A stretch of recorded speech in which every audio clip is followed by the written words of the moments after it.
Test. Testing. 1, 2, 3, and...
Hi.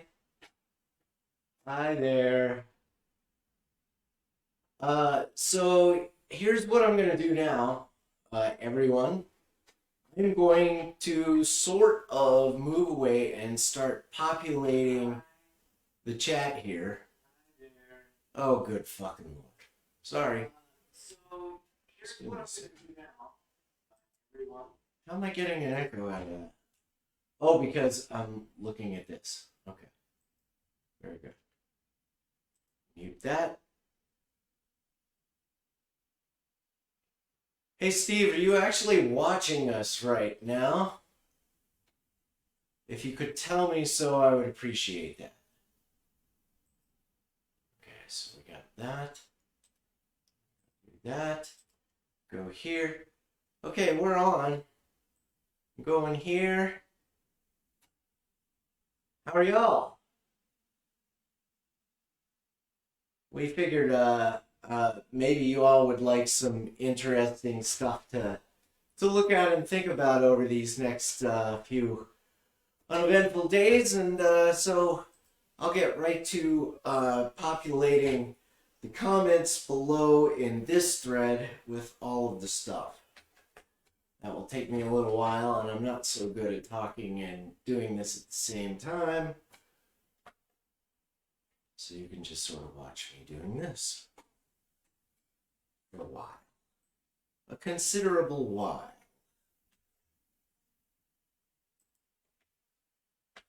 Incidentally, these are all coming directly from my notes, so it's kind of like finding the key to a test that you get to cheat on. You know what I'm going to talk about. Hope you're okay with that.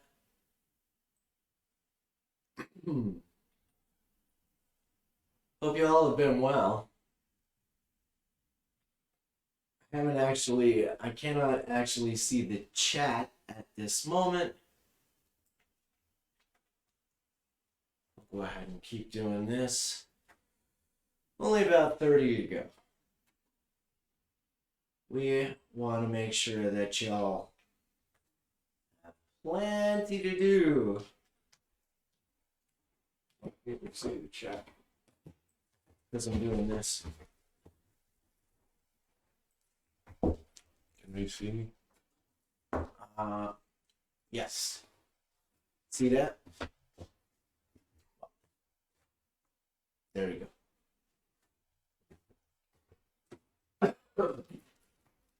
All right.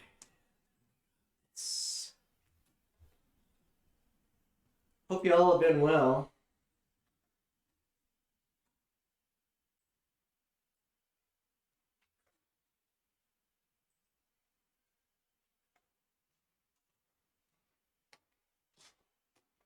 How long has it been since we last did this? Quite honestly, I cannot recall. I'm watching the Giants struggle again.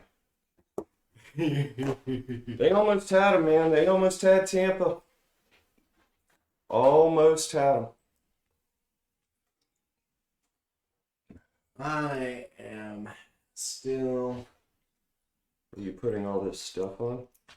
Yeah, these are all links that will be permanently connected to this stream so that we don't... These are all are the music links of all the drive-ins and stuff. We're going to talk about drive-ins and stuff like that and what's been going on this summer. Yeah, and, you know, not all of it is current, but, you know... Most of it. Some Yeah. of it coming up. Yeah, how long? When was the last time we did it? Was it summertime? I think it was summertime. Summertime. So much for summertime. It's like 37 degrees here. Many thousand steps down the road for me, I think. Yeah. It was a good summer. I spent a lot of time outside. I got a lot of exercise in. It was very fun. How about you? What do you think? Yeah. Just Well, my entire life was canceled, but hell, I'm not away. Yeah, aside from the pandemic, how were things? Pretty good. I mean, hey, you're blessed with what you got, right? In fact, I'll talk about like the things that I did and stuff. Are we up? We are up and running. All is well. Quite sure anyone's actually watching us, but Oh, who cares? Yes. I'm just gonna finish seeing it. The Giants. 2:50 left in the fourth. Giants are down by 8 to the best team in the league. 4th and 5. Jones goes back to pass and completes it, and he gets a first down. 2 minutes to go. So, we decided to come back. Maybe for a night, maybe, I don't know. We're not going to do this every night now. No, it's been too much work already. It's already been way too much work. Way too much work. I've already taken the jacket off. Yeah.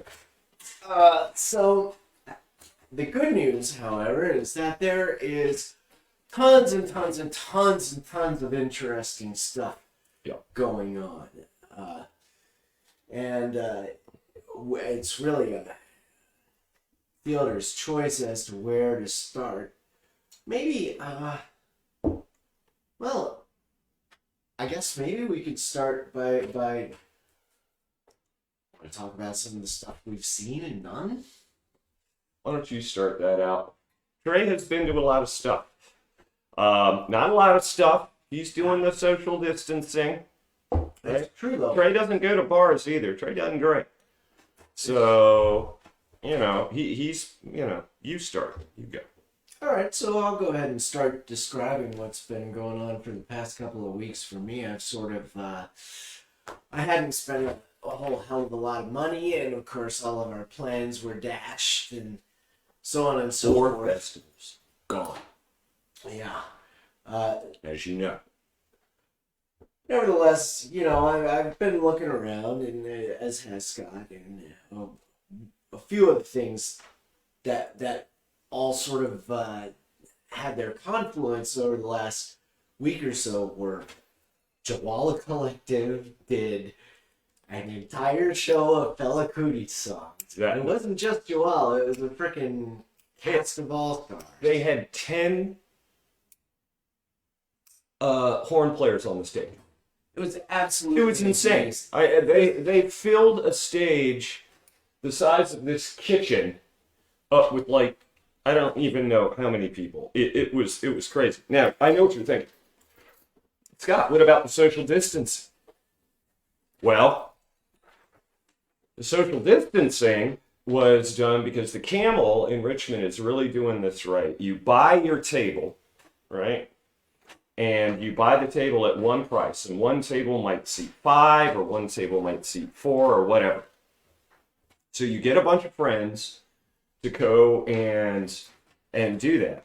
Then once you sit, the waitress/waiter comes out to you. You order your beer there. You cannot dance. You cannot stand at your table and dance. It's very odd, and especially with Jouwala Collective playing Iniquity, very hard to do. But everyone was on, everybody did it. We had seen Jouwala earlier in the, what was that, late spring? Yes. Well, you had. I did. I had missed. I did, in the same place. Those are the only two shows that I went to this year. And Camel's just doing a great job. And the other thing about it is like, these small music venues, man, I mean, I was about to write down a list of music venues that have now been closed. Our fears are realized. There are some incredible music venues all over the country that are now closed. And it's only going to get worse, people. But they did it right. I know there's a lot of music venues that have been shut down by the state because you're doing it wrong. So these guys are doing it right, and I was glad to support them. And everyone had their masks on, and they did a really good job. Now Trey has been to some other stuff. It's true.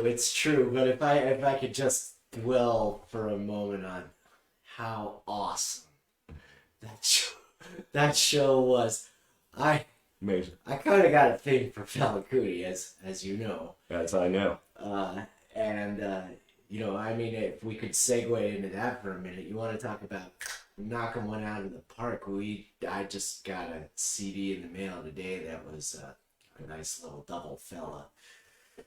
It was good enough to live in Scott's library, which doesn't come along every day. No. He was kind enough to give that to me. Fella has not been in my collection, and I have been looking. I mean, his catalog is immense. And I've been looking and wondering, and what was the album? It's always consistently, if you see album rankings, it's in the top 5. This one was Gentleman and Gentleman. Everyone's Scattered. Yeah, it's a 2-album set on one. Mm-hmm. Gentleman is the one. Yes, and there's more to come, which might make it in, but that one was like a super rare Japanese print. I don't know how that. Anyway. Yeah, it had the Japanese spine in it. He didn't know. The guy who had bought it, what'd you buy that on eBay? Just picked it up through a reseller on Amazon. Amazon on reseller, basically like an eBay, and the spine was in Japanese. Now, I've seen these before. I buy Boris albums all the time, and they're worth money. They're worth money. I don't think that guy knew what he had, and if he did, he didn't care. But I believe there are similar copies that you can add a 0 to. Mm-hmm. Anyways, For sure. Continue. Other people who are doing it right are 5 Points Music Sanctuary, who is a favorite of ours. We've gone down to see them several times now over the past couple of years, including Marvin and several other shows. Yeah, we saw what was that dead cover band out of Roanoke? Yeah, went down to that one. Did you see Consider There? I did not see Consider the Source inside of the sanctuary. I did not. I know we saw another there. Yeah, there was another really good show there. I don't recall offhand. And that place has always been a not-for-profit. That's right. They specialize in hearing issues, right? I believe. I don't even know. And, I don't even know. They're just a not-for-profit, and so they do. It's crazy. So in this particular case, they got a hold of Consider the Source, which, is, I guess, if you're going to start and say, okay, so I have this idea for a socially distanced, pod-based, outdoor sort of show, and let's start with, the greatest band of all time. They're good. I wouldn't say the greatest band of all time, and it's interesting he mentions that because we're going to get into some subject matter on that theory. Well, I certainly won the goat that night. That was a great show. That was an absolutely great show, and not to be forgotten was that it was opened by one of Asheville's luminaries, Downtown Abbey and the Echoes. And I have a couple of drawings. There's, oops, sorry. I have to pull this up so I can see what I'm doing. So, There's a picture. Now, this show is really cool. We were lucky enough to score an assigned pod that was in an excellent space. And it was, oh my God, man, they just came like they were shot out of a can and considered endorsed. They were very thankful to be able to play any sort of show at all after, such a long hiatus. And so, like the whole thing felt really super special. And we're really happy to be there. Now, I gotta tell you, Scott, I missed the fact that you weren't there. Wish I could have been, had to work. But I did see a picture that Consider put up of from the stage out into the thing, and you can see how they had spray painted like all these pots and stuff. You could bring a chair and blanket. Could you bring booze? If you couldn't, there was a beer stand there, and we were drinking. I know that because I knocked over a certain person's beer. Sorry. Okay. Yeah, I mean, it looks great, and I guess that's the future. Now, this again was outdoors into an amphitheater outdoors thing. That's not going to be able to happen here, and I don't even know when. I mean, maybe down in Florida. But I don't know. I just kind of look at it, and the fact that you were able to do that. Now, our friend Kaylin Segman went to see Goose in Frederick, Maryland. Now, this drive-in movie theater in Frederick has been doing shows. They have Pigeons playing ping pong, which Pigeons had to cancel because one of their roadies got COVID. Oh, really? I haven't heard this. Yeah. But Goose did 2 nights at Frederick, and they're doing it at these other places as well. And that show, by the way, is in the comments that we've listed. That's right. That Frederick show is in there. And the lights look great. I mean, it just looks great. Now, I don't know how everybody was at social distancing or anything like that. Another friend of mine, Josh, he went up to where the Phillies play, Citizens Bank Park, baseball stadium in Philly, and they saw 2 nights of Lotus, which was like that. Now, again, in these big parking lots, you can't move. If you're all the way back and next to your car, you can sit out in your car and whatever's in the pod, but you can't move from that pod up to the front. I've heard some things about, they moved up to the front or, whatever. But again, this outdoor stuff's not going to matter, especially anywhere, certainly past the north of the Mason-Dixon, in a week? Mm-hmm. I don't know. And then perhaps that naturally leads into a comparison of a slightly different event that I attended the following week, which was Saxsquatch and Litz and Fletcher's Grove and several other luminaries at Ace Resorts along the New River Gorge in West Virginia. Not too terribly far from What other festival is there? I don't know which festival it is. Yeah, it's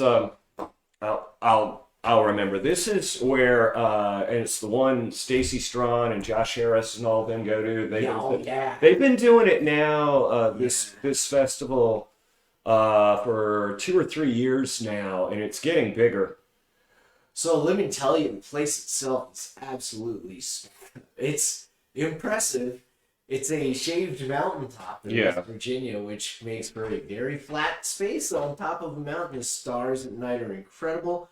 The stage apparently reverberates upon a cavernous organ the size of a mountain. It feels like God is singing to you through the ground. And this was a socially distanced event.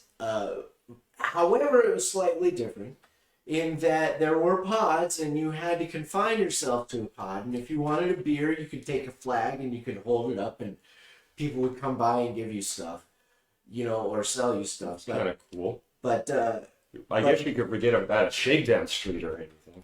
Yeah, that's right. But the way they had set it up was that the pods were open. So it was on you to come into your area and clean yourself in the area up for yourself. And then you used it as long as you wanted to. You packed up and you went back to your car to go, eat or whatever it is people do at these things. And Some people. Some people who remember to bring food. Anyways. Many that don't. And so on. So as a result, people were constantly coming and going, and you would come to your space, you'd make sure your hands were clean. Saxsquatch was good enough to provide some hand sanitizer and masks for everyone, so it was a really nice event. Now I will say this, the social interaction I had with other groups of people was considerably less. Right. But that's part of the social distancing, right? You're not supposed to get too close, so you don't get too close. Having said that, Saxsquatch is hilarious, and if you don't know him, I have provided that link above. And let's see, I'll go to this, I'll show these dumb drawings, and then we'll be done with that thing. So there's that. Saxsquatch plays the saxophone, obviously, but he also does loops with this really interesting electronic stand-up bass that I found fascinating. Litz came on, and they were all in costume, and they're just so awesome, and I love them so dearly. They're one of my favorite bands in the world right now. I just think the world of them. I think they're the best. And I mean, they co-headlined Valley Fusion alongside Goose last year, and I felt that they did a wonderful job at that, and I felt they did a wonderful job at this show. So I just tried to share our thing. Then I noticed I had the little lock thing. I guess only I could see my posts because I'm an asshole. So I just switched that to public. Hopefully people see it. I don't know. I don't know. Kind of new with this crap. Yeah, me too. I wonder, do I have this set to be private? Hopefully it's not on private. Settings. Oh boy. It doesn't matter. No, who cares? Tree falls in an empty forest. It's still likely to fuck something. That's right. Also, other things that have been going on. At the beginning of the summer, we talked about how Fish and Widespread and Humphreys and the Dead, they were all picking the day, and they were doing the live streams, or they were picking a full show from a show they did, and then they'd stream. That's still going on. One of the things that I found noticeably absent was the style of people that were doing this stuff. And almost all of it was like jam. Almost all. However, and noticeably absent was metal and R&B hip hop. Well, metal got into it. Metal started doing it. Lamb of God did an entire full live stream at the Broadberry in Richmond about a month ago, I think. That was great. And then I know Clutch has been doing some. But as far as R&B hip hop, if anybody can tell me, I don't listen to that, but if anybody can tell me how R&B hip hop is doing that, I mean, I guess I know with electronic music, I mean, all you do is just, you don't need to see the DJ pressing buttons, right? I mean, you just put it out there, right? Yeah. So I don't know. A lot of DJs on Reddit are just, they're just setting a phone up in front of themselves. You can't really see what they're doing. Yeah. So you can just see their hands. Yeah. So I think more and more, I think people are finally getting the message that this is the way it's going to be. And from everything I've seen, it's going to be that way for a little while. So there's that. Yeah, it's a new world, but there's still things to do, and I got to look at them, and I liked... Yeah, I we've gone out and done things. I just hope everyone's getting out there. And look, social distance, do your thing. If that's too much and you don't believe it's going to be safe or anything, don't do it. Do not do it. Yeah. But hopefully everybody this summer, went out there and at least got some fresh air and did all the things they needed to do, because it's going to be a long winter. And, however much you love winter, and, that's a you problem. But however much you love winter, there's fewer things to do outdoors, right? So, yes, I'm glad we did what we did when we did. Yeah, that's right. And as far as I don't know, it's like the beginning of the month, and there's I don't know, people might be looking for things to divert themselves for whatever reason. So we thought we'd load you up with many, many, many days worth of interesting things to look at. To repeat, those are in the comments above. You'll be able to find that on this post forever, hopefully. Well, so then let's see. So that covers things we did recently, at least from my end. How about you? Anything? Well, I did the 2 Jouwala shows. I did the one in I think it was the spring, and then I did this other Jouwala show. But from there, we opened up at my place of work, after the lockdown. We've been on half capacity, doing the things, and we're doing okay. There have been some restaurants in our area that haven't opened, but we're doing okay. But that's basically what I've done. I've worked, but then one of the things, I get on eBay and I look for stuff to fill in the gaps. And what I mean by filling in the gaps, I like my record collection to be, how do I put this? All-encompassing. A lot of people don't think I like that, but I like that. And so I went through and I was like, man, what are some albums that I need? I just need some classic albums that I don't have. And there's some glaring stuff. What I did is I looked for the cheap stuff. I love the remasters and stuff, but I look for the cheap stuff. So I'll just give you a list of some albums I got. And every one of these albums were $10 or less. Most of them were $5 or less. I got the band's music from the Big Pink and the self-titled. I didn't have any of the band's music. I got David Bowie's Low and Heroes. And now all I need is Station to Station to have the 3 from the Brian Eno trilogy. And so I was really happy I got that. Well, shout out to you there, Susan Agee. Nick Drake's Pink Moon. I didn't own any Nick Drake, and I think I needed that. Here's a glaring one that I finally got. The Clash's London Calling, Don't Say Anything. I didn't own it. I got the Clash's London Calling. I got the Nina Simone Anthology.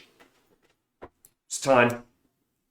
And it was interesting, too, because about around that time, I had ordered it, and not a week later, this awesome documentary came out.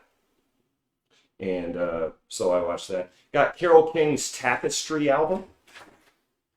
I finally completed my fish collection, getting Big Boat and Fuego, although their new album that they made during the COVID lockdown. Actually, I think they made it before, and then they just released it on stream. It's coming out at the end of the month. Finished my widespread albums with Hauser, their incredible guitarist that died of cancer. I finished his work with the band by getting Till the Medicine Takes for $2 and Ain't Life Grand for $3. That's it. I got a Kinks, and I know everybody, I don't like getting greatest hits, but I did get a Kinks greatest hits album because I didn't own any Kinks. I don't know. And finally, I got Tribe Called Quest, Low End Theory. So those are, I was filling in the gap. Filling them in. There won't be an album of the Apocalypse of the Day today. But, Yeah, because we have a lot of albums. Yeah. Yeah, that's true. In fact, I don't think I even need to dwell on my own haul from Plan 9. I spoke of that earlier on Facebook, so I think I'll skip that. I have a bunch of events. Yeah, go ahead, go Perhaps some of you are familiar with the Stoner Doom legend band Heemeyer, which I dearly love. From Patchwork's band. And Does everybody know the story of the Heemeyer thing? I don't even know. yes, to repeat, one Mr. Heemeyer, I believe, had an issue with some fellows in his town. Entire town. He spent quite some time converting a bulldozer into an armored vehicle that he used to destroy a good portion of the town. That's right. Anyways, the band bearing the same name is local here to Stanton, and if you find them on Facebook, perhaps through the link that I provided above, you can become their friends, and when you're their friends tomorrow, you'll know when they go live. I'm looking forward to that. Then we have a Judy Chops live stream on November 4th at 8 p.m. Mm-hmm. That's going to be a big favorite. Something had to cancel or something like that, but they're back on it. Who did? Judy said they canceled something, but I think they're still on for this live stream. Okay. There you go. I'm not positive. I was talking to Jess Berg the other day, so I don't know. These are uncertain times, so yeah, one must be okay with the unreliability. Big Something has a Friday night show on November 6th at 7:30. I'd love to know. Read it in the comments. Anybody catch their Halloween show? I hope so. That looked cool. They got all dressed up. They were showing like pictures of them sitting and getting dressed up. They looked like they were getting ready for like the remake of Thriller. It's crazy. Oh, I finally got Big Something's Escape on hard copy. Great album. I'll be talking about that in later streams. Really good stuff.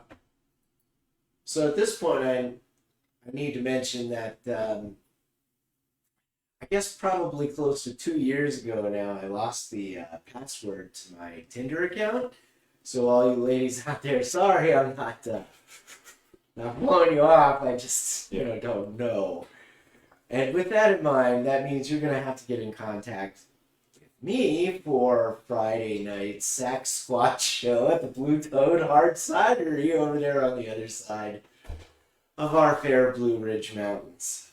Not too terribly far from Jose. Yeah. And Roseland-ish. You'll find them somewhere out that way. And you can take me.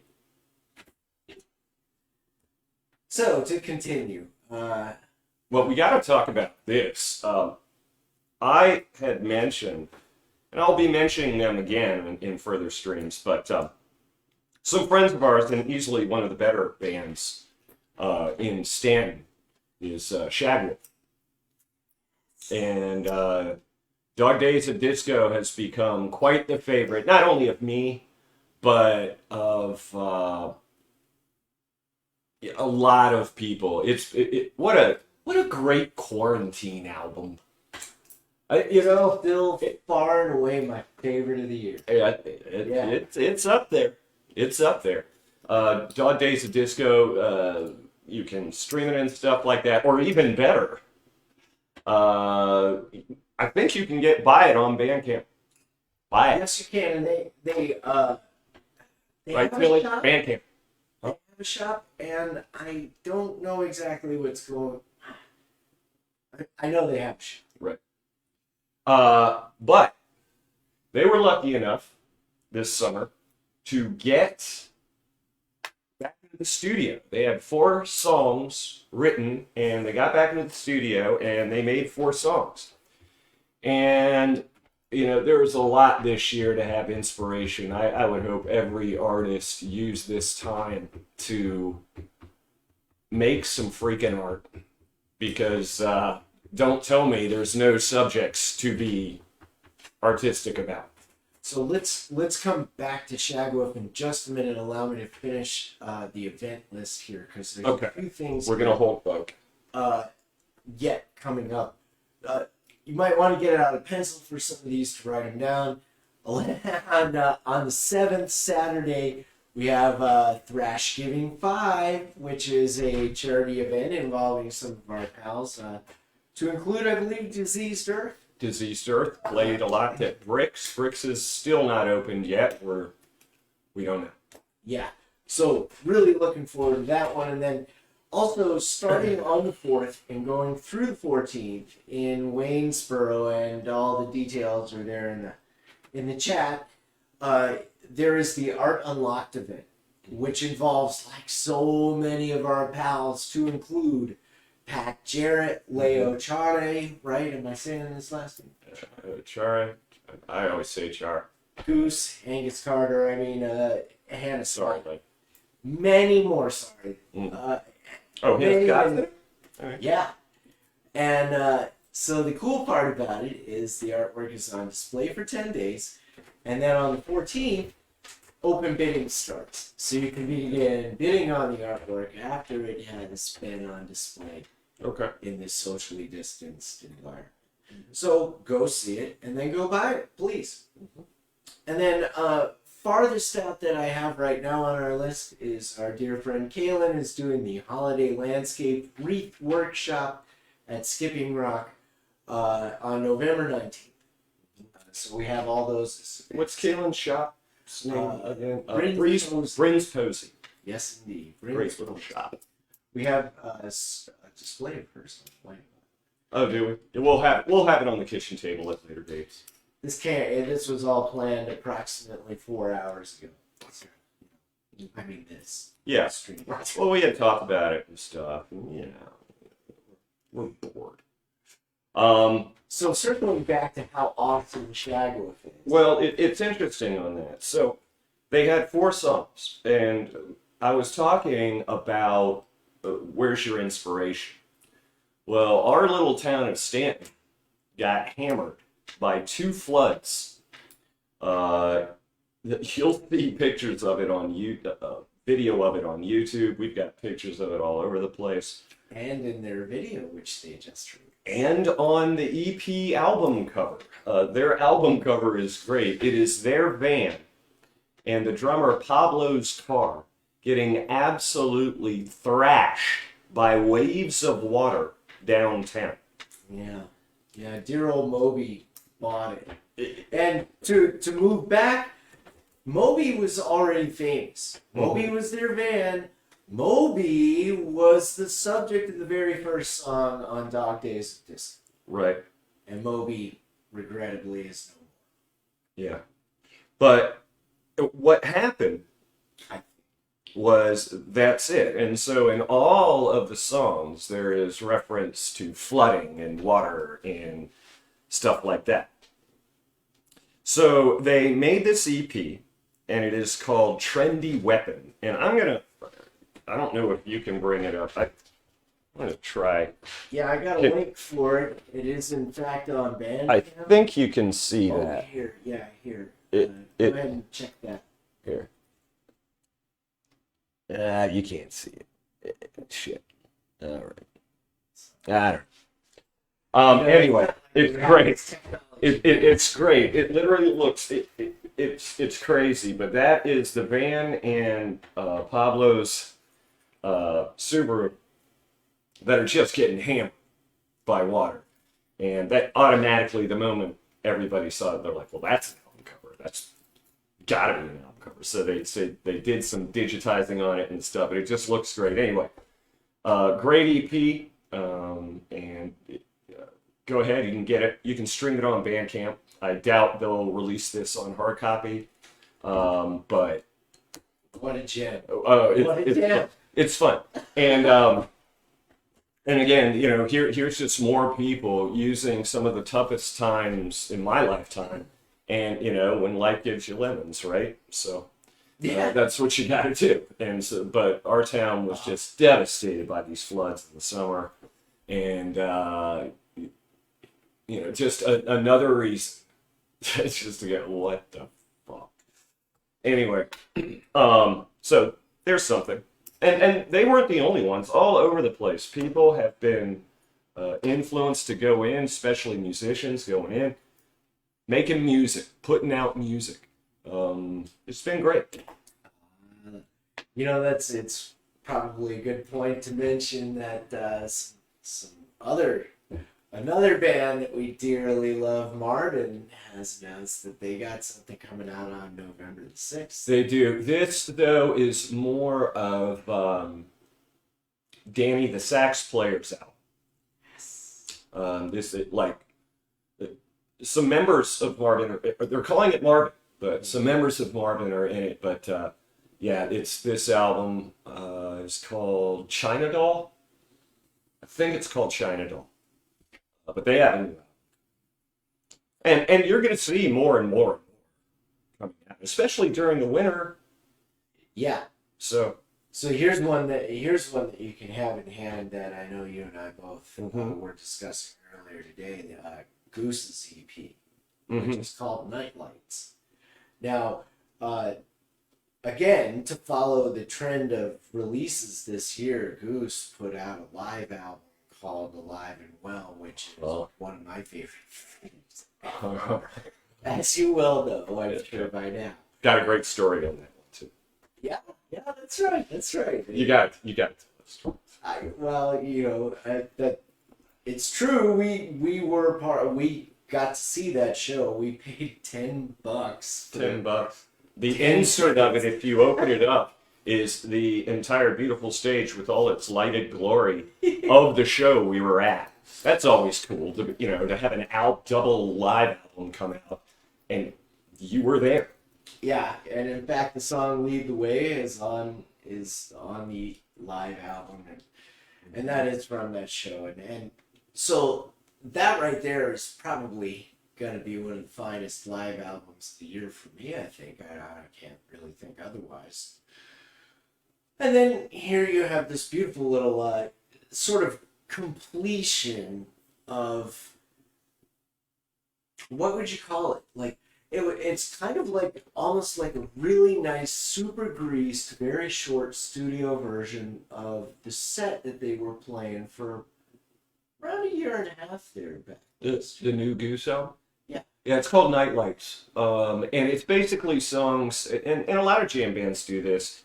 They've been playing songs on their sets, on their tours for a long time. They just haven't been released in studio.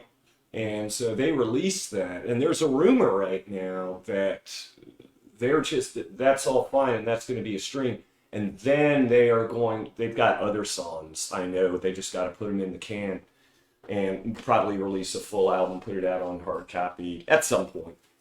Yeah, I would hope so. I mean, at this point, if you want to go into the arcana of it, like the Fredericksburg show suggests that, with their new second percussionist, it would appear that they're exploring some new stuff. So, looking forward to that too. Yep. Maybe we'll see a full album out of the material they have. They were releasing that over time too, so we've actually gotten a look at several of those singles already, and to have it all put together is real nice little. And a lot of bands are doing that, Also found in our comments there, so you should be able to Yep. spend 25 minutes on that. Say, oh, tomorrow. Yep. Oh, cool. You put Fletcher's Grove in there. That's good. I did. That goes back to the discussion of our live stuff. I wanted to make sure there was an example of every band that we mentioned seeing in there, and there is. Yeah. Fletcher's Grove has the festival every year. Of course, that was canceled. But they're old school. They're one of the OGs, man. They're awesome.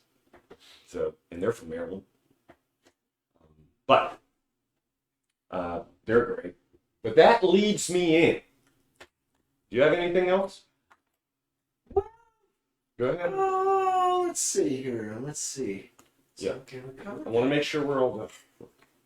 Yeah, okay. Well, with that in mind, then, there are a few other things I would like to mention. I have put them in the chat, so I don't really have to do anything except describe what I have put up there. Last week, at a place called the Spinners, which I believe is in Winchester, but I'm not sure about that. Maybe not. Whatever the case, Litz was there, and they did a Halloween show that included a set of punk songs. And to open up was Natalie Brooke. And that was Natalie Brooke and her band's first show since March. And we know how you feel about Natalie Brooke. I am a large admirer of her band, and that opening was man. Red She's fucking something. hot. They are on fire. They are awesome. And they are worth a look. And not enough people have seen them. And it's great to have them back playing. Mm-hmm. And in that very same thing was an absolutely killer lit set that, oh, dude, I just love them to death. So I put the link for that. Good. Then we had to review, we had the Goose Monday show in Frederick. Spafford just dropped an absolutely exquisite version of Whipping A Post. whipping post from one of their last shows in Flagstaff. And it's 20 minutes. Oh, it's pretty good, man. It's pretty hot. Y'all know how I feel about Spafford, how we feel about Spafford. They're just kind of like gods. And just seem to be getting better. And they were one of the first people. We told you, folks. They were one of the first people that decided to do this great experiment as a drive-in show. Mm-hmm. And now it's just going on all fronts, man. It's just happening everywhere. To where, you know, these major league stadiums are having these even bands that are 5 times as big as a little band like Spafford. But And one trend I feel I've seen over this past week in particular is a great many of these bands, if they didn't have anything new to put out, they had highlighted previous material that perhaps they thought was some of their best or was exceptional, and I feel I've been seeing a lot of that coming out. yeah. Well, it's like I was saying, you know, Fish, Widespread, all the big bands were putting out every week. Yes. And they're still doing it. And oh my gosh, if you haven't checked in on what STS9 has been releasing from their 2019 stuff, holy crap. I think they've got their entire Red Rocks run already up. Yeah, and as I've Not that it probably was. said numerous times right here, that Red Rock show is like a dissertation of everything they've ever done. It's brilliant. It's one of the greatest things I've ever heard in my life. It's good. It's really good, and it is linked. Now, I believe that doesn't conclude. I do have one last thing to say, which is that if you're following albums that have been released this year, and I know Scott is, and I know we don't want to tip any hands, but we also want some people to be aware that there are albums out there, right? Yes. So let me tell you what I've been listening to that's pretty new lately. I've really been liking that Lettuce album called Resonate. It will be talked about in upcoming streams. Yes. From me. That might be one for the ages. It's important. Another one worth looking into is Papadosio's Microdosio. The Microdosio, which there's a... Are they going to release this damn thing on her copy? We shall see. But because, you know, I they would had love to to see cancel that. that whole damn tour. And, you know, I don't even know. Yeah, that is a shame because I feel like there is something genuinely special about that one. Really, really good. I thought I would just mention those. Now, there are several others that I think are some of the greatest stuff to repeat Shagwüf, but we've already covered most of that. But so you know, you should look at that Lettuce album. It's Resonate. pretty good. Listen. As an aside to that, like I spent like probably an ungodly amount of time today trying to get Mr. Dynamite from that album to play over top of a particular song by Dr. Lonnie Smith called For the Love of It. And I think if I get it exactly right, it will create a new song that unlocks the secret of the universe. Trey's trying to be a DJ now. Is that what that's called? No, it's called, what's that called? When they put like Michael Jackson over Slayer or something like that. Mashups. Mashups. That's what I'm going to do. Trey's That's what mashed it it is. up. It's a Lettuce Lonnie Smith mashup. You won't even let the Lettuce album breathe for 2 seconds, but no, he's got to mash it up. Turns it into sauerkraut. Okay, so that was about... Oh, one last final thing. Sorry. We do have some disco fans in our midst. We'll probably find them in the video, watching the video later. I've been putting stuff up, roughly on Fridays every weekend. You can find it in my shit under the key phrase Vitamin Disco. Right now there's a good couple hours of really fun stuff there. So there you go. Disco for you. Okay, back. Okay, now, for me, I am going to be, and if we do it, I always do it every year, and I want all y'all to start thinking top 10 albums of 2020. Been a rough year. Doesn't mean it's been rough for music. No, it's not. And so I am going to be putting out my top 10 albums for 2020, and we're thinking about, because again, we're not going to do this every day, but we're thinking about if we do a stream like once a week or something, I'll be mentioning those once a week, because it's a top 10, and we still got 2 months left in 2020. That's coming down the road. Wow, yeah. I mean, imagine. And you need to start thinking about what your top 10s are. Imagine if something as good as the stuff we've already seen has yet to be Released. And you don't know. You don't know. That could be a real Christmas is thing. just around the corner. There could be people waiting. Hey, Merry Christmas. Slayer Christmas album. Slayer Christmas albums. Well, there are. But who knows? Maybe they're not done. We don't know. But anyway, speaking of top albums, I've got a rant. Do tell. On Christmas of 2003, my father got me this. Everybody see that? See that? Wow, that is showing up absolutely great. The saturation. The 500 greatest albums of all time from Rolling Stone. That came out in 2003. It was adjusted, I guess, for, to have newer stuff in 2012. And then they just did one in September of this year. But in September of this year, they did it and they said, quote, "We threw the book out and started from scratch." What resulted was, and I want to make this number worry, 154 new entries into this. When this first came out, some of my biggest pet peeves on it, because you're going to have pet peeves on it, they had greatest hits albums in here. They had live albums in here. And I don't think those should ever be counted. If you've got an artist there that has a greatest hits or something like that, and then have that same artist's one album, you can't just take all these great songs and put them together and say, wow, what an album. That's not even the point of an album, in my opinion. You want a piece of work and it's right there. Where I don't think you have that is before the album became a one work of art. I'll give you an example. Chuck Berry.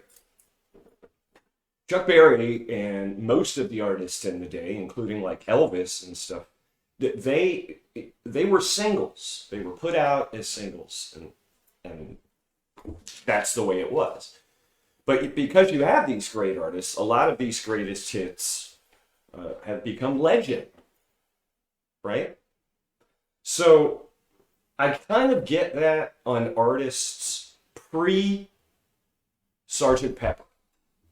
That's the way I look at that. Of course, there were some albums before that that were great albums, and some albums not. So, what's my point here? Right? Well, if I'm going to look at the state of the music world today, you can say what you want about Rolling Stone. Right? You can say what you want about their politics, or about their social views, whatever. But when you say Rolling Stone, there's a song written about this. There's a song written about it, right? Cover of a Rolling Stone, right? It has been the thing for music since basically rock and roll became such the phenomenon that it is.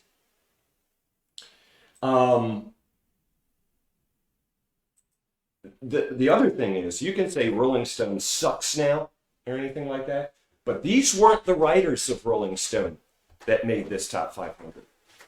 And that goes all the way back to 2003. They polled 300 artists, movers, shakers, producers, all of that stuff. I'll give you some examples of the ones they did this year. Beyonce had some votes. The Edge from U2 had some votes. Billie Eilish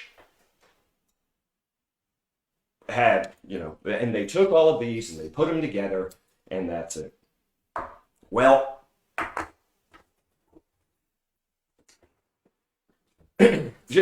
I had put up, when this came out, I had put up a kind of a, and I'm going to look up here, you excuse me for a sec.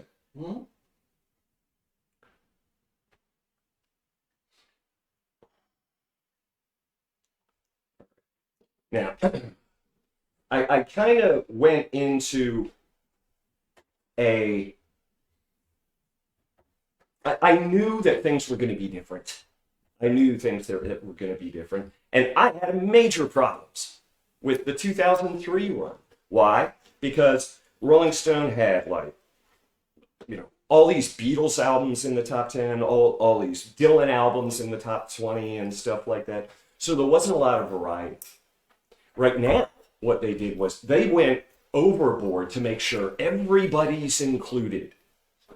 That does not make for a great album list. It doesn't.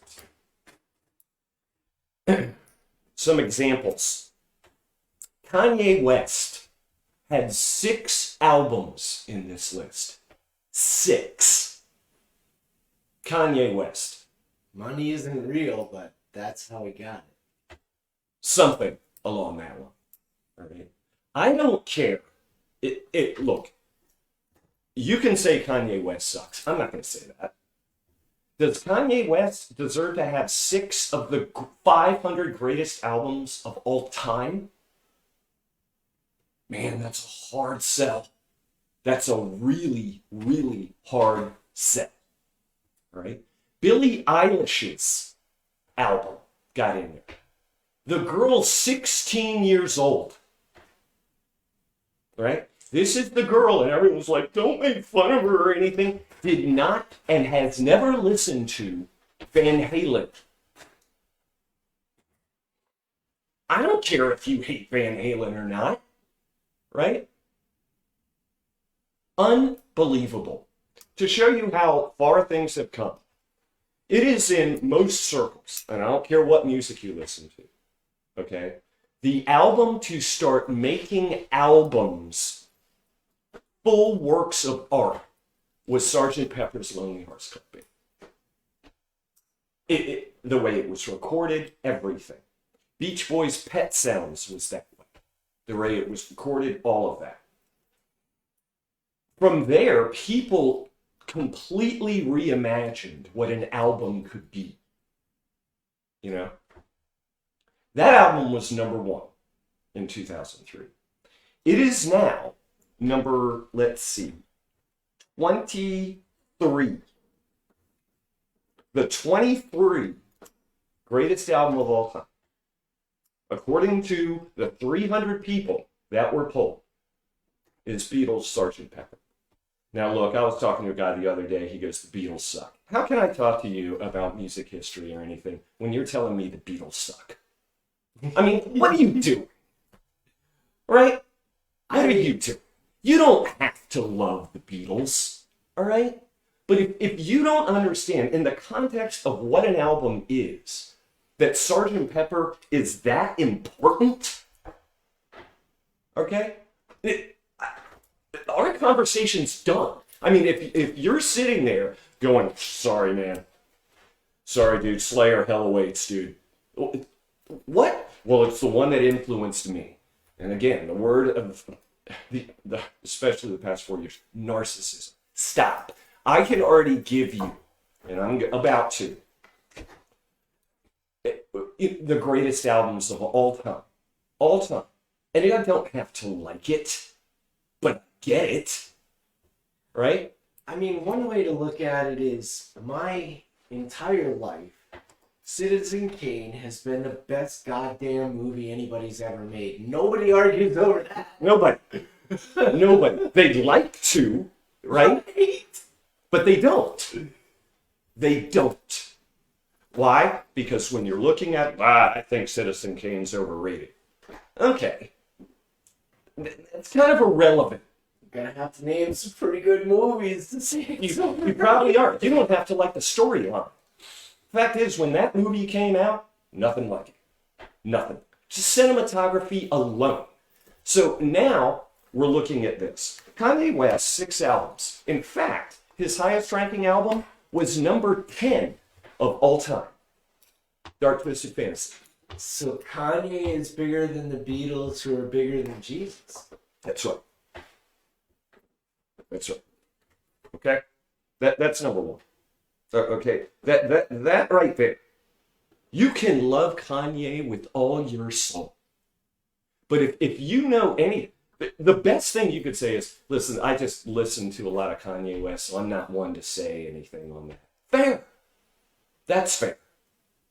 But what is the end game here of trying to do this at this level? All right. I'm going to bring up, I still haven't.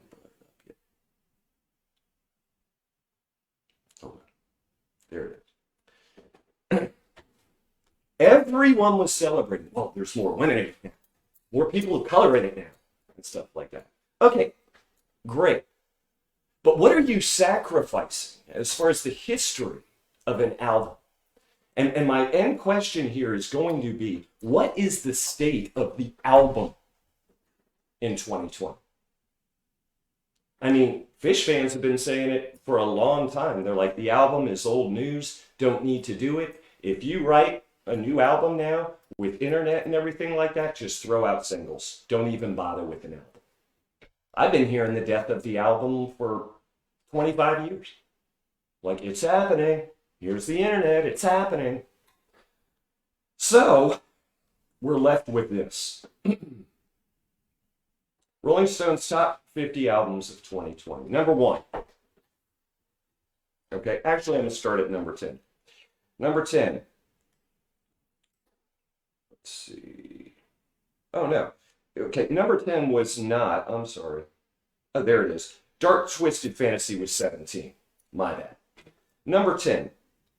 Lauryn Hill's The Miseducation of Lauryn Hill.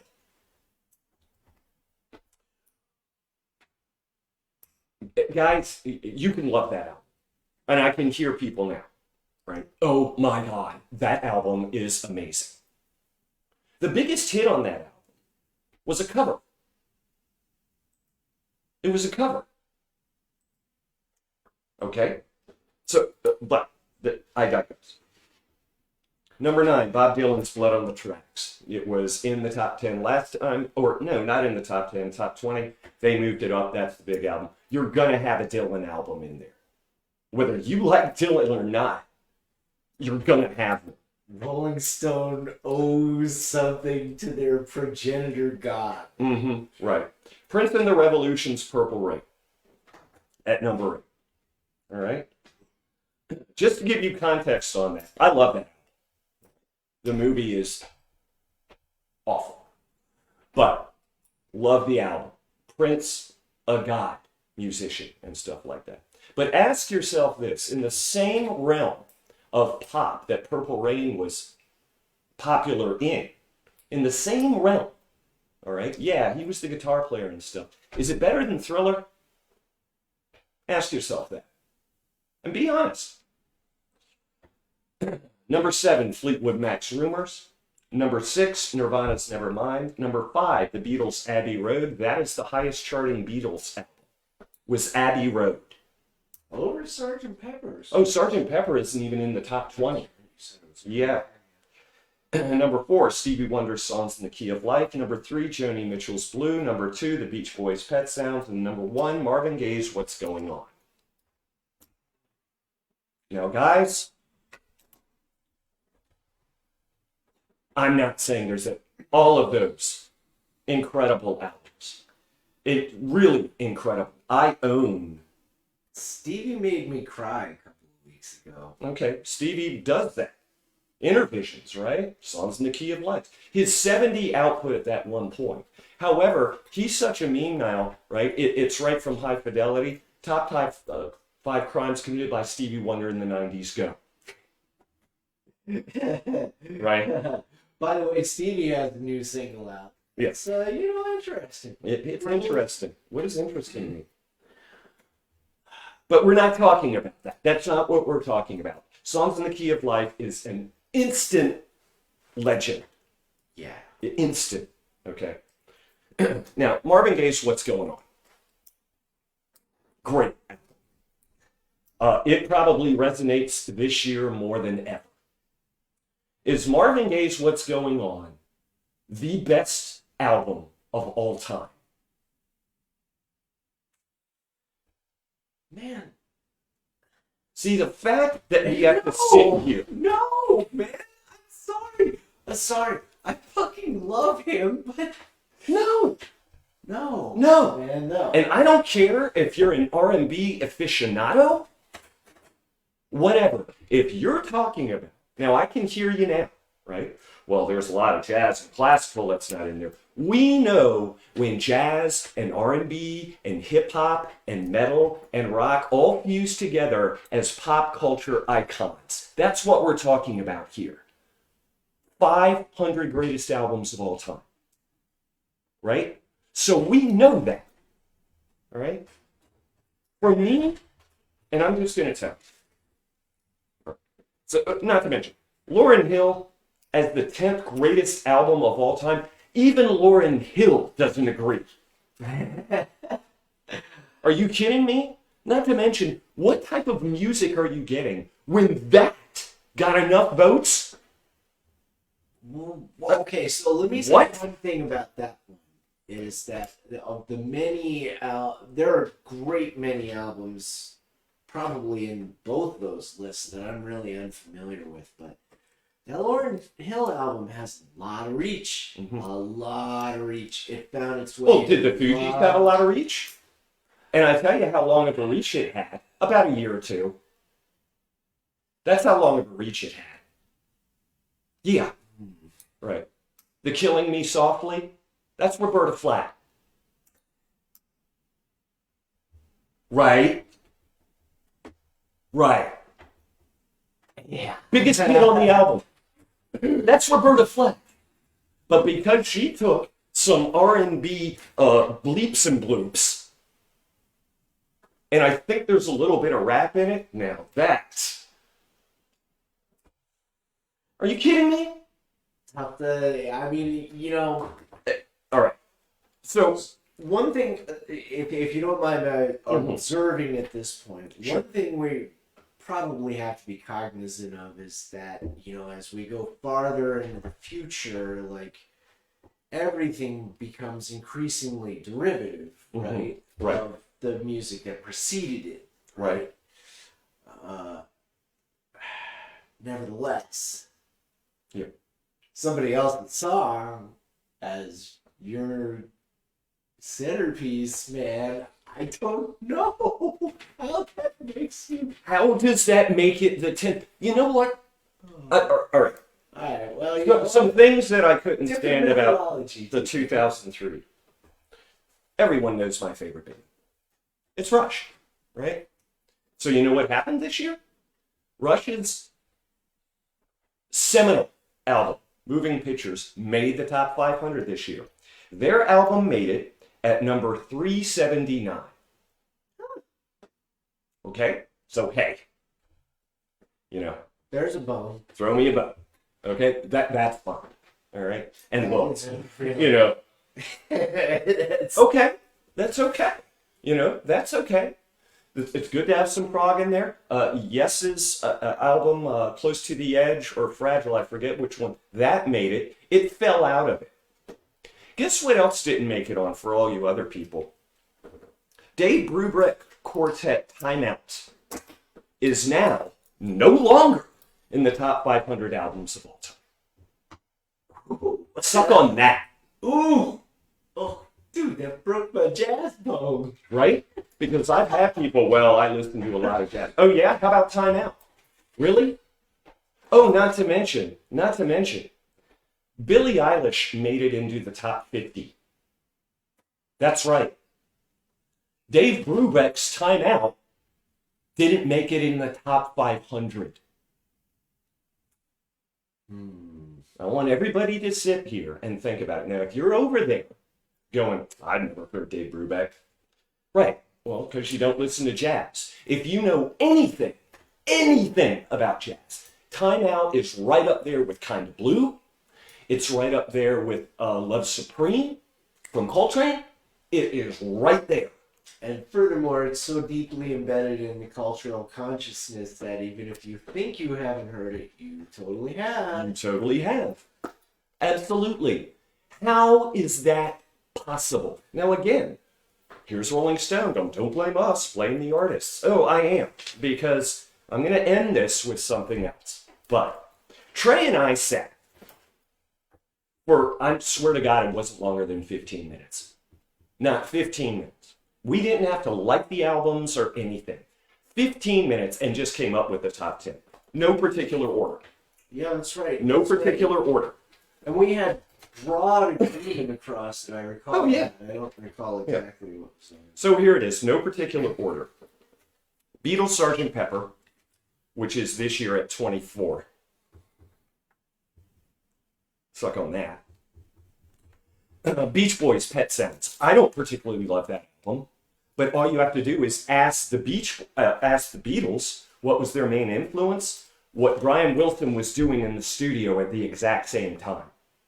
That automatically puts that album in the top 10. I'm sorry. And if you don't know what I'm talking about, go find out. So Beach Boys Pet Sounds. Now again, no particular order. U2's Joshua Tree, which is number 135. Wow. The influence of Joshua Tree went for over a decade. It is easily one of the most important albums of the past 30 plus years. I think it's fair to say that there's probably 20 years of people younger than us who are intimately familiar with that album. And don't even know. I can hear some people right now going, well, I don't know what that is. Where the Streets Have No Name? Oh, I know that. Right. Right? All those hot ass freaking edge licks. And stuff like that. But U2's Joshua Tree.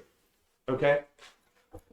Next one, Michael Jackson's Thriller, which came in at number 12. Not even in the top 10. Thriller? The people spoke on that one. I mean, the 1980s decided that Thriller was the most important damn album. Thriller. Suck on that one. All right? Now, here's some. Pink Floyd's Dark Side of the Moon. Guess where that came in? This is all you need to know. It didn't even make the top 50. Dark Side of the Moon. Oh, wow, that's a crime against history right there. I just... What are you people listening to? All right? And again, You cannot take Dark Side of the Moon out of the cultural consciousness of the Western Hemisphere. You can't. Damn it. I mean, it was the best-selling album For over 30 years, it was on the Billboard charts. What are you doing? Next. Radiohead's OK Computer. My question, and you can ask anybody for the past 20 years. Name the last great genre-breaking album after Radiohead's OK Computer. Hey, Billie Eilish. Half your album, that technology comes directly from Radiohead's OK Computer. However, it ranked at number 42, and Radiohead's Kid A ranked higher. What? Wow. Look, you can like Kid A better, but when David Bowie says, who is the best band alive right now? And he said Radiohead without a question. That was less than 10 years ago, before he died. Or another way to look at it is 3 months ago, Consider the Source did an all Radiohead set. Right. So we know how big Radiohead is. And it goes all the way to OK Computer. But I want everybody to think of that. Name the last great genre-breaking album after Radiohead's OK Computer, and that came out in 97. Says a lot. Next. Now we put... I'm going to put something else. The Clash's London Calling, which came in at, I'm going to get this right, 16. All right? Now, I put the Clash London Calling, who I'm kind of a fan of, but not a huge fan. But I would also say Guns N' Roses' Appetite for Destruction. You think Nirvana blew out hair metal? No. And you had to be there. Guns N' Roses' Appetite for Destruction was the biggest thing going all the way up until Nirvana came out with that. I think that any band that claims to have punk or hardcore roots would be deeply offended at being placed in the top 25 in the Rolling Stones list. Yeah, they would be. They would be. Clash is secretly horrified. Okay, but we'll go on legendary status, and you can hate Guns N' Roses and stuff like that, and like, ah, ha, ha. So you know what? Just substitute it with The Clash. The Clash's London Calling. Okay. And either or. Right. Either or. But you know what? I both of those are super important. They're huge. They both deserve to be recalled. Right. Okay. Fleetwood Mac. We put Fleetwood Mac's Rumors. Dude, even now, some dude on a surfboard drinking goddamn Gatorade is playing Dreams, and it skyrockets. It's like, did everybody forget about Rumors? You think Thriller was on the charts a long time? Go take a look at how long Rumors was on the charts. Hear me now, all of you out there. Most of you were conceived to Rumors. Yep. Good point. Here's our next one. Oh, by the way, Fleetwood Mac Rumors, and I already said it came in at number 7. It did make the top 10. Nirvana's Nevermind. I hate that album. I hate Nirvana. But if you don't think I'm putting Nirvana in the top 10 albums of all time, Nevermind, you're crazy. Yeah, it's like that. It not only influenced rock, it influenced a generation. It influenced Sears. It was selling flannel. Yes. I don't think I ever saw a single album just crash through the door like that. It was insane, right? Now, for the last one, I have already there mentioned 9 albums where there's no argument. Joni Mitchell, Babe, I Love Ya, Blue is Great. Not one of these albums can be below that album. I'm sorry. And if Joni Mitchell is the one that just made you go crazy, awesome. But if you really look deep, think. Right? So, on the 10th, I'm like, you know what? Let's do some diversity here. We don't have any rap in here, right? So, of rap albums that were out, remember Kanye West, 6 albums, right? Oh, well, he's not rap, he's R&B, it's not place. He's whatever, he's the mad genius, right? Here's one, Dr. Dre's The Chronic. Mm-hmm. When Spike Lee can put in his albums, one of the lines, this guy is like, what are we doing? And oh, by the way, people, can we stop having Dr. Dre The Chronic as the leading soundtrack to our people? That's what the line was in the movie. That's how big that album was. Or, how about NWA's Straight Outta Compton? Oh my gosh, talk about an important one. It invented a genre. Holy crap. And you can't even talk about, like, there are entire bands that you can't talk about. You can't talk about the Lynch Mob without talking about. You can't talk about anything that spawned out of it. Right. And mind you, we're still talking about albums here. Yeah. Because I've already put down here, one of the number one problems with rap and R&B and hip-hop, they're singles based. They really don't put out albums. Now, is there better? Sure. Biggie's album, Ready to Die, that's in there and stuff, and you can say, well, that's better than Dre. Yeah, but Dre's album came out first. And so did NWA. And does Biggie even make those albums without the influence of Dre and NWA? Or how about this, Run DMC? And you know what? I'll tell you one that still has legs and might wind up taking over years from now just because it's a stoner masterpiece is Mad Lemon MF Doom's Mad Villainy, man. That is going to come around to being a hip-hop classic. It's already a hip-hop classic. But see, here's where we go, right? We can't veer, right? We can't veer.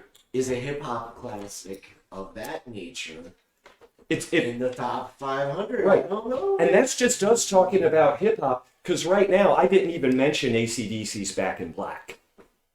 So, Oops. right? Oops. Automatically there. That happened in 15 minutes when we were talking. I'm just going over right now what we had gone through. That happened in 15 minutes. That's what we came up with. And remember, I had set up a few others that we had kind of wound up collectively batting down that are nevertheless worthy of mention. How about an album from Journey? How about those Boston albums? Sure. And again, you know, Boston and stuff like that, those go into classic rock. But again, as pure works of art, right? I mean, I could say Boston's first album, right? But most of the people, when they have Journey's greatest hits. Right? And most of the Journey they know is when Steve Perry got in the fray, right? But even then, okay, get all of that, right?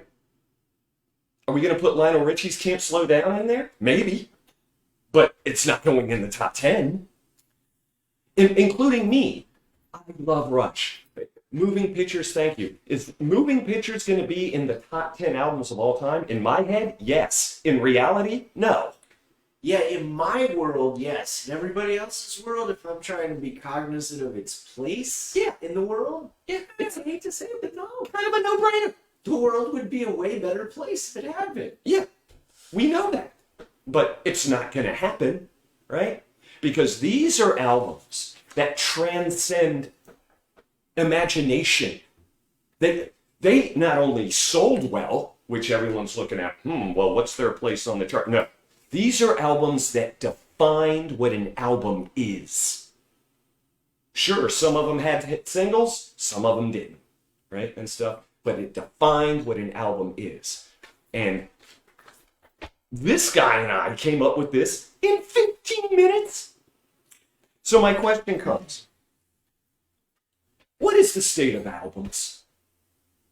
And not to mention, if nobody can name, and people have, I would name one. Remember I talked about the Radiohead OK Computer, anything after 97?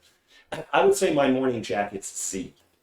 In fact, on the redo list in 2012, it made it onto Rolling Stone, top 500 albums. I would say that album, right?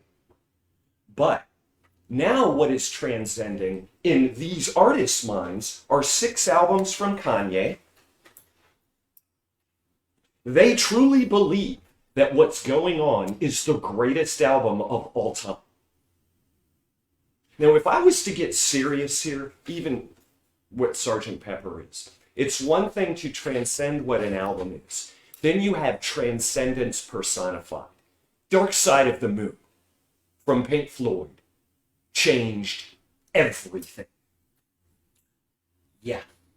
When a band can make an entire persona out of hating Pink Floyd, you know you're doing something right. Yes, I'm talking about the Sex Pistols. Right? Dark Side of the Moon. Right? The only way you could say, God, I'm so sick of that album. If you're saying that, means you know it. Right? So I'm trying to figure out what is the state of music. I'm trying to figure it out. And if anybody has got something, bring on the OK Boomer, right? And if you're saying OK Boomer to what I just said there, then maybe you're the problem. Maybe you are. Because if that's all you got, talk to me. Just talk to me. If that's all you have, right? I was watching because people have been all over YouTube on this, right? This one guy goes, I can't believe My Chemical Romance was at this. What? My Chemical Romance? This goes down to a fundamental problem that I think you and I are kind of beyond, although you and I have mentioned our own heroes. Mm-hmm. Goes back to the theory that a great many people's musical preferences are kind of cemented in concrete around the age of 14, right? Where there are influences that hit them that might not emerge for decades, but whatever it is that touched them around that age is what propels them through their musical lives, right? That is true. So there's this constant fight in the world between fanboyism, where your favorite album when you were 14, moving pictures, and, you know, what you think might be the greatest album ever might not overlap in real life. You know, if you want to talk about what's important and what's important to everyone else. Right. But that's the thing. Look, if you're not into music at all, it's just kind of a thing, then you're not even watching us. Right? You're not. Right? Or you're just watching, you know, just two over-the-hill dudes just sitting in a kitchen. And they're like, yeah, what are these guys? You know? But, you know, if you can't tell, like, most of our lives, my entire life has been based around the love of music. Right? And look, whatever influences your art, great. Right? Mapplethorpe had crazy influences on his art. Right? But what we're talking about now is something that gets into, are you about to really say that now things have changed so much that we just got to change this thing to change our top 500 albums? Is music better now than it was at the start of the 2000s? Is it? Ask yourself. If you don't know, guys, if you're 21, 22, 23 years old, it's time to do some research. Stop with the cat pictures. Stop with the food. Stop. Right? If you're just listening to Spotify and it's all about singles and stuff like that, that's fine. You might as well just have a radio dial in your car. Yeah, they used to have those. I mean, part of the problem, of course, is finding your way into the proper stream of information to get you in front of the right music. You personally are an excellent resource for that, so individuals who know you can get all kinds of great musical choices. But for others in the world, I mean, it's not so easy. You get presented with a bunch of stuff, and if you don't have control over that information, get more control over your information, please. that's really kind of the key there. Is is gaining command over what you see and hear. If you can do that, you have a better shot of That goes way beyond music. broadening your musical horizons, among other things. Among other things. Yeah. It just does. You know, Yeah. I was talking to this one guy who's like, the Beatles suck. I'm like, okay, the Beatles suck. Right? And again, I stopped the conversation. Because I just think these bands, and he's naming off obscure black/prog metal bands. What do you do? Those are just the things that influence me. I just think that these things influence me, and if they influence me and they're my number one, it's my truth. If I hear one more fucking person talk about my truth, all right? Yeah, there's a lot of my truths that are about to become my truth. Yeah. That's gonna be a problem. Man. Yeah. You know? So all I ask you to do is, if you don't like them, you don't like them. But do your fucking research. Just do it. That is one thing, one commonality between us, and actually, this is, if you don't mind my saying, we're having this conversation behind your back, and something came up that allowed me to observe that one commonality between us is that we are, in our own individual ways, kind of librarians and also researchers. And you kind of need to be that in the music world in order to find what you truly love. And for a lot of people, they just haven't been put in front of what they truly love. I've learned that in the last few years. Well, it's spiritual, isn't it? Yeah, absolutely. And I think we have to look at the things that make it spiritual. And if music, it's spiritual for a lot of people, no matter what style. Okay? But I'm trying to figure out where this is coming from. And if you're trying to appease everybody, you're missing a lot. If you are an artist right now, understand why you love what you love. You've got to understand these things, right? In fact, let's say something like Michael Jackson's Thriller. Don't just look at Michael Jackson's Thriller. You need to look at somebody like Quincy Jones and his influence on R&B for the past 50 years. Yeah, that's right. That's right. You know, you follow Quincy Jones through Michael Jackson, you wind up with Sinatra at the Sands. He had albums too. He had albums in 2003. They're gone. They're gone, right? They're like, well, it's a different generation.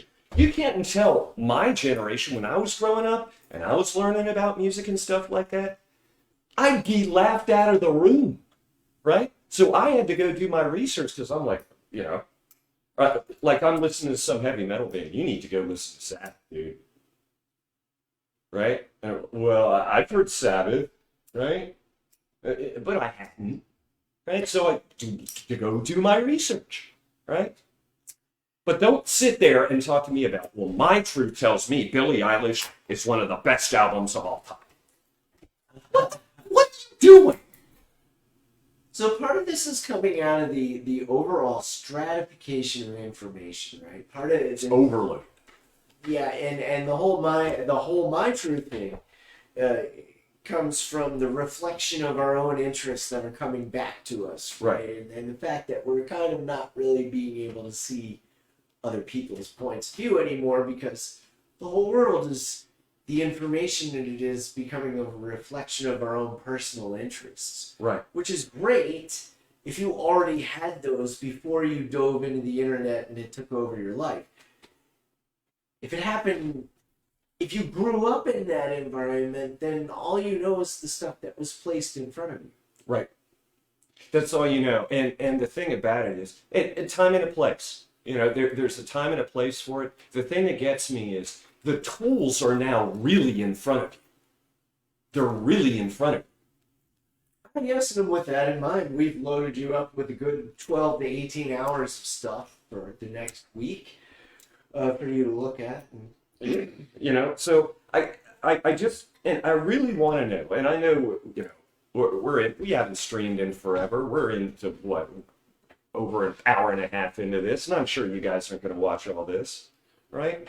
But I really do hope that,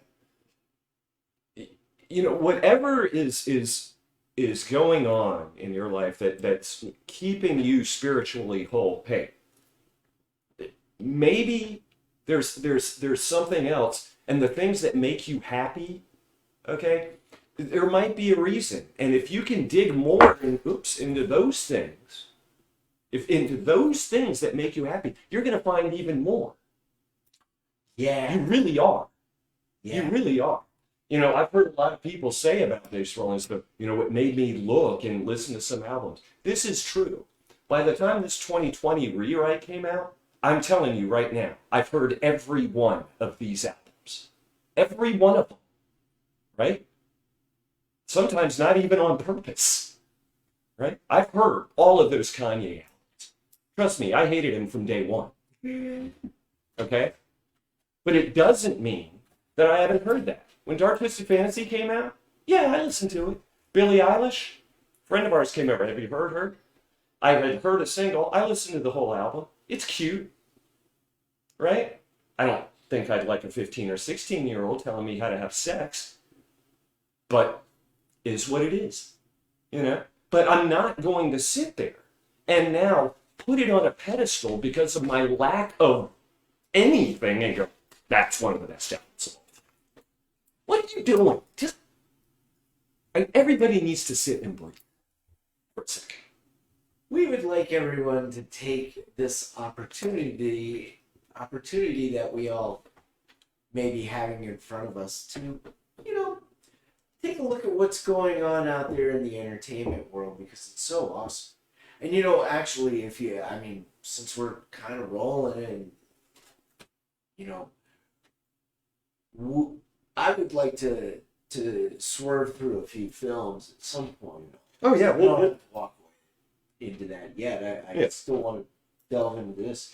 There were a few other questions I had with you about that. Like, so, like, for one thing, like, how did you feel? Was there, Dave Brubeck fell out. Was there any jazz in that top 500 list? Mm-hmm. It's not really Rolling Stone's bailiwick. Well, no, even in the 2003, and you've got Kind of Blue in there, you've got Love Supreme in there, right? And when we're talking about, I mean, these are big things. I think Mahavishnu Orchestra, the Intermountain Flame. Really? Mm-hmm. Now that's in the 2003 one, but you know, who knows? My personal favorite. Who knows? Maybe Kanye pushed out that album. You know. Oh my gosh! And it's not even making fun of that. You know, all the articles I read, well, there's a lot more women in it, and there's a lot more people of color in it, and stuff like that. Not that there's anything wrong with that, but make sure the art form there is the basis. That's almost offensive to the artist.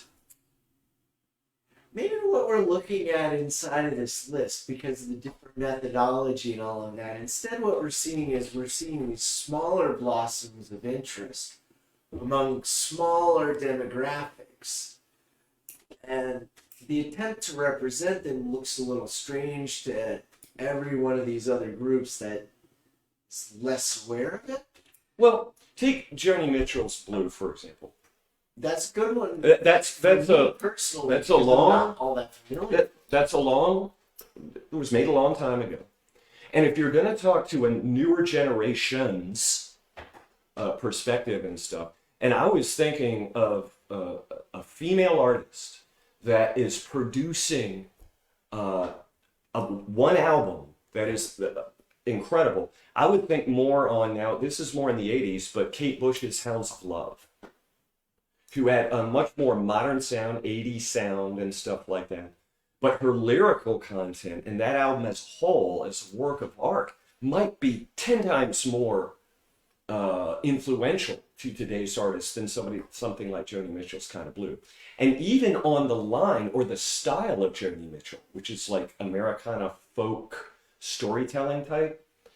And I'm going to go with a live album here, but Ani DeFranco's Living in Clip is, to most of my female friends that are in that style, easily one of the most influential albums in their lifetimes.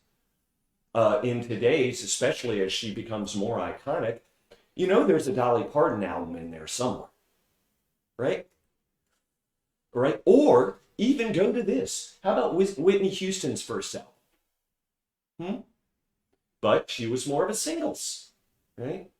That's what separates the Thriller album from some sort of singles album that was big for a year, right?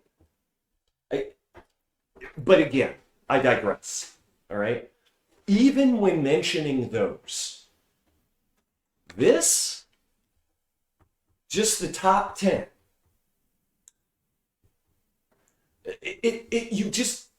you can't. If you've got your own, well, everyone's got their own opinions, Scott. That's true. But most of those opinions come, and I guarantee you name me something, it's just what I think. Let's say Russia's Moving Pictures. Russia's Moving Pictures isn't produced without Cream's Disraeli gears. Hey, there you go. That's actually an honest observation right there. And That's right. it goes back to the derivative theory that, well, it's not derivative though. It's the theory that everybody is influenced by prior influence. That's right. And not to mention, do you know how many people tried to copy Van Halen 1? Do you know how many people tried to copy the entire discography of Led Zeppelin? Led Zeppelin's highest chart on this 500 Greatest Albums of 2020 was Zeppelin 4, and it ranked outside the top 50. Zeppelin 4. You don't have to like Led Zeppelin. Wow. But there's a reason that Stairway to Heaven, and it's been a long time since I rock and rolled and stuff, that's all Zeppelin 4. I mean, if you could step into the time machine with Dr. Peabody back to an era when that reference was relevant, Zeppelin 4 would have been the #1 album on a lot of people's lists. This is just what's killing me. I'm sitting here and going, you can say these albums, whatever they are, overplayed or this and that and the other. There is a reason. Hell, man, classic rock radio may have started because of Led Zeppelin, and specifically because of Led Zeppelin 4. You simply cannot discuss rock and roll at all without just pinning it all on Led Zeppelin for a period of about 8 years. At in least. the 1970s. At least 8 years. At least 8 years. And by the way, Dark Side of the Moon is not my favorite Zeppelin. Floyd album. Yeah, no. Right? Neither. In fact, if you want to talk about, well, what's going on says a lot about today. Oh yeah? Why don't you listen to Animals? Right? And yet, nevertheless, I don't think either you or I would dare to try and push Animals above Dark Side of the Moon. I don't even know if Animals would be in my top 25. Despite the fact that we personally love it. And Love that's the difference. Right. Do you love it? Well, that's fine. How Yeah. important is it real? How important is it really? And that's where I'm going to leave it. And if you guys really think about it, make your own list. And once you've made that list, okay, I want you to look at it and go, man, that's just a personal favorite, but I almost tell yourself, man, I can't do that. Right? Or maybe another way to segue into one final piece that I'd like to spit out for some pals of ours. Maybe one way to look at it is maybe the most important records or albums are the ones that change the way you see albums subsequently for the rest of your life. Right. Right? Like, Sgt. Pepper's is going to do that to you. Dark Side of the Moon, that's going to do that to you. I mean, so on and so forth. Take that over to film, and over the past few weeks, I've spent a good chunk of October enjoying, horror films, the 1930s and 40s. Horror. You've been watching a ton of them. Oh, I really have, and I'm so glad I did. There are so many good ones, and I thought I'd offer a just like a real brief review of some cool films that I had overlooked in my previous round of this. This is not the first time I've rolled through these, right? I've done this a lot, going back to the days of the beta tape, right? But the internet allows you to spread out a little bit. It also makes other stuff harder to find, which is unfortunate. But, there's stuff out there. There's also stuff that didn't used to exist. Right. And perhaps this is one of the most interesting things. There's a film out there on YouTube right now called The Old Dark House, which is one of James Whale's greatest films, and it's Charles Laughton's first film. And the damn thing was lost for 30, 40 years. And, it fell into the public domain, and there it is on YouTube. You can find it. And, I did a thing on that previously, so I don't need to link any of these. But among the films I have seen recently that are worthy of finding and watching, Island of Lost Souls with Charles Laughton. Classic. Absolutely amazing. A pre-censorship board film that goes so freaking dark. Holy crap. And also is, highly influential on many, many other films. It's been redone so many times under so many different names. You see this one, you'll see a dozen other films. Both versions of The Invisible Man. The New Invisible Man. Now look, plot holes, sure. It gets a bit, it gets a little woke. I'll tell you that. But that's okay. You have got the soul of what The Invisible Man was. Who wrote it? H.G. Wells. H.G. Wells' Invisible Man. The soul is there. The difference with this Invisible Man is you are more involved with the victim. The Invisible Man, and excuse the pun, is more or less invisible as a person. Yes. Your fear of the man and all of it literally comes from the fear that you're seeing with this woman who's trying to get away from him. That's one of the things I loved about it so much, was there was such a beautiful contrast there between the original 35 version from James Whale, which is definitely a special effects film, and a lot of it has to do with the wow factor. Wow, look at that shit. This one, the new one, man.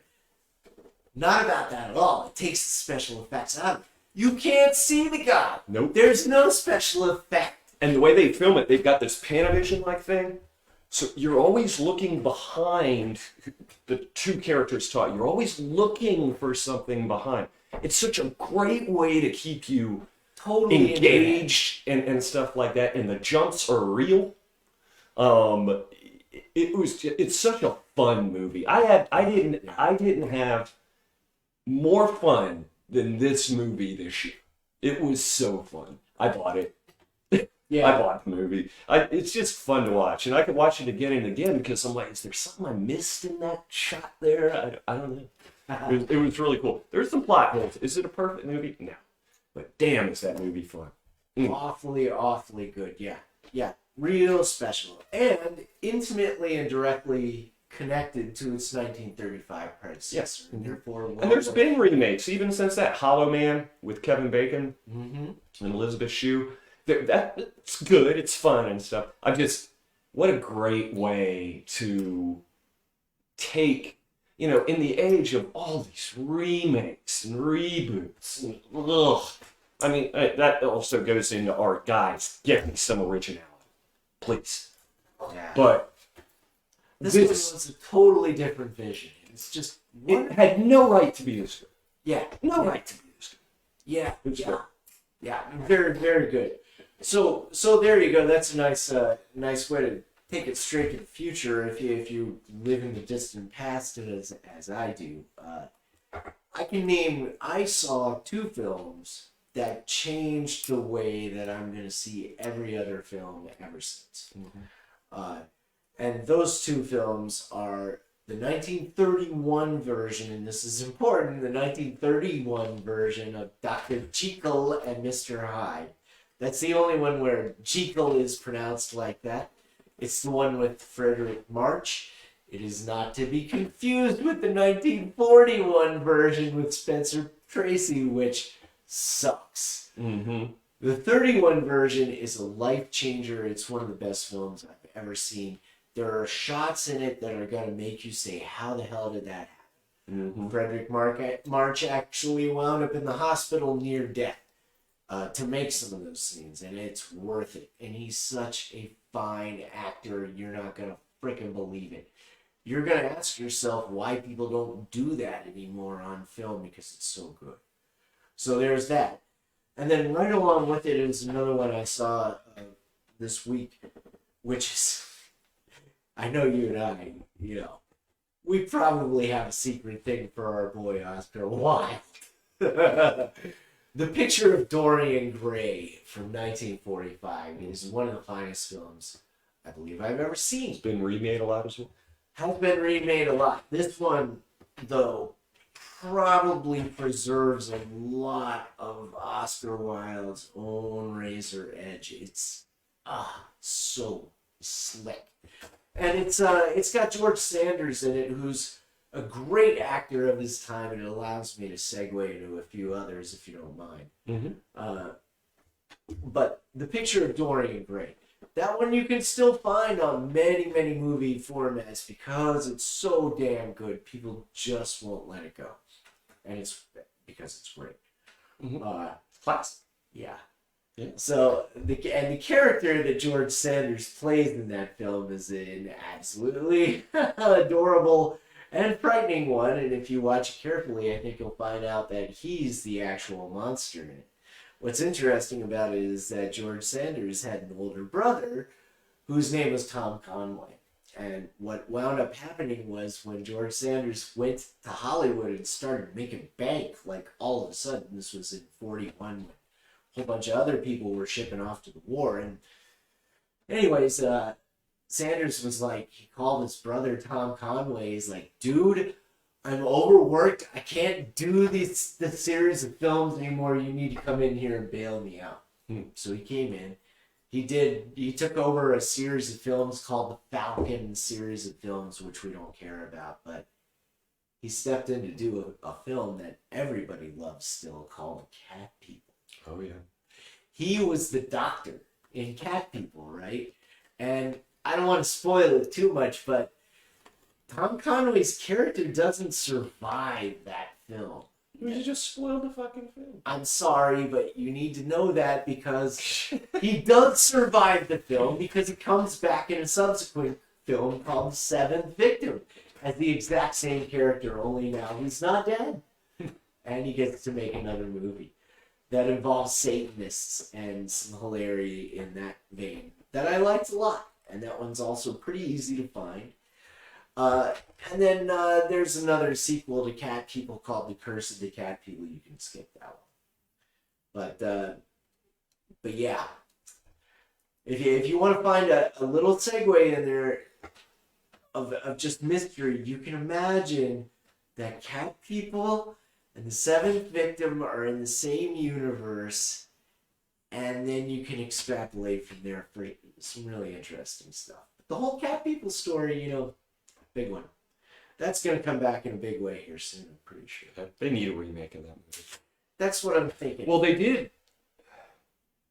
Didn't they do a remake of that in the 80s? They did, and it became a cult classic on VHS. Yeah, real big in the goth scene, and there's a lot of sex and nudity and stuff in it. And yeah, it was okay. I mean, when I put that one in the same, there's like another one. People turning into animals, but it wasn't that one. Island of Dr. Moreau? No, it was an 80s film, and there was a period in the 80s. There was that really good werewolf movie. What was that one? Howling? Howling, yeah. The first one, the Howling 2 and stuff. Yeah, and it sparked a whole series of special effects, people turning into animals. And American Werewolf in London and stuff. Oh God, that was a good one. Yeah, Manimal was a TV show, but you know, and and it it, had cat people, and there was another one that was in that vein, and I can't remember. yeah, I don't know. I just think that one of the things that special effects are such a dime a dozen now and stuff, and I go back to the Invisible Man, right? Yeah. And the Invisible Man has the special effects, but they don't over rely on it, No. right? No. They could have. I know he's invisible, but they could have, and they did. Yeah. And again, you're finding out it was one of the things where yes, it's an old story been redone, but it seemed more original than anything I saw this year, and that's hard to do. It's hard to do, especially in thriller horror right now. I mean, I've seen some god awful crap this year. Because being quarantined and stuff like that, you don't care. Yeah, and again, speaking of the modern Invisible Man, if you wanna see something that thematically is similar because it's so slick and it's so tight and the acting is so good, go back to the old Dark House because it's totally free. You can find it anywhere, and damn if it's not a tight little everybody stuck in the house together kind of film that's just absolutely beautiful. Mm-hmm. So yeah, I thought all of those are worth looking into. They can all be found. I didn't link most of them, but they have been previously mentioned by me. And oh, you know what? There's one more that does need to be mentioned because it also is in the public domain and free. Is The Most Dangerous Game. Mm-hmm. Which is like this little hour-long romp, but what's super cool about it, and I didn't realize it until I was a pretty good distance into it, it's the progenitor of Predator. Oh. And it's actually got a couple of the Predator props in it. So, like, now I really want to go back and watch Predator, because there's a couple of scenes in where I'm pretty sure if you had seen The Most Dangerous Game, you'd see the Predator coming into it, and then the Predator almost goes like, wait a minute, I've seen this fucking movie. No. It's very cool. Yeah, just like in Predator where he was about to go under the trap, right? And Schwarzenegger, come on. Right there, man. Right there. Right there. I did not realize that he was channeling Joel McCrea in that scene, and it's amazing. So there you go. You want to make a movie better? Watch this one, and it makes Predator better. Pretty kind of cool. I liked Predator too. I know when the Mind Men and the Minority. Oh, God, yeah. I love that one, too. I liked Predator too. I loved it. I felt that year that was one of the greatest films of that year, personally. Want to talk about what's really... Well, it just got slammed by the critics and stuff. And yeah. I just thought, well, what a cool idea. Put him in a fucking city. Yeah. There was a weird segue that year where everybody wanted to kill Jamaicans. There's that going on. Steven Seagal was doing it. He was killing everybody. I mean, he was just putting out movie after movie. Yeah, that particular year was the one where he was killing all Jamaicans, though. I think it's marked for death. Maybe. I don't care. That strange year, 92, whatever, where all the Jamaicans had to die for selling weed or whatever what they were doing. It was so bad. Come on. It's 1 o'clock. We've been on here for 2 hours. It's been. We've had, we're making up for lost time. We understand that many of you have not seen any of this, and we'll probably come back on the video to watch, and we encourage you to skip through it and look at all of these links. And we hope, we understand that we've thrown a whole bunch of crap at you. The idea being that, you might like a little rosette of stone of interesting stuff to keep you busy if you're looking for a diversion. And that's also, we didn't mention anything about what's going on in the world or anything like that. Tomorrow's important. Go do your civic duty. And that's all I'm going to say. Just go do it. Whatever happens, happens. Tomorrow is a new day. And the day after is a new day, and the day after is a new day. So just do you, keep your chin up, and do not forget that there is a big wide world of entertainment and Tons of it. entertainers out there who need your support. Mm-hmm. Oh, incidentally, it's probably worth mentioning that our pal Molly has started up Queen City Studios. Isn't that the name of it? Yeah, Queen City Music Studio. We actually mentioned that she did that way earlier. We've been mentioning, but she's really getting the ball rolling. Find her, get in touch. I took a lesson from her. He last took some week drum that lessons I because desperately he needs them. needed. Yes, he does. But yeah. So anyway, love y'all. I think like I said before, I'd like to do my top 10 not only as a thing on Facebook, but maybe we'll start streaming again. We're not going to do this every day, of course. But maybe we can find a day where everyone wants to watch or anything like that, and we just get some feedback from you guys and stuff, because it's cold again, and we're going to be inside for a while. So anyway, Yeah. Yeah, and one of the things Keep an that eye. we both discussed, and just something for those of you watching later to consider, is that we want to reach out to a lot of you and find a safe and socially distanced way to bring certain people in here so that we can speak with them in an interview format, right? yeah. In fact, we might be taking this show on the road to a place that's got more room and stuff like that. Socially distant. We might. We like our kitchen. Regrettably, it's so much easier to set all this up within 8 feet of where Within I 8 feet. normally lives. We're still going to try to get stuff on here. I don't know. We might. We don't know. Maybe we won't do any of that. Maybe we'll just sit here and talk your ear off. We don't know. But love for you to join us. Keep your eye on Trey's channel. And we'll be going through that, and then we'll be sharing it and stuff like that. And just give us what you're thinking about, all like that. Let's keep it civil, and except on music. Don't be civil on music. Just say what you're thinking. Totally true. If Rolling Stone can do it, so can I. Anyway, that's it for me. You got anything? Nothing but much love for all of you, ladies and gentlemen, and all of you still in the game. You're killing it. Keep killing it. Keep killing it. We'll talk to you soon. Bye now.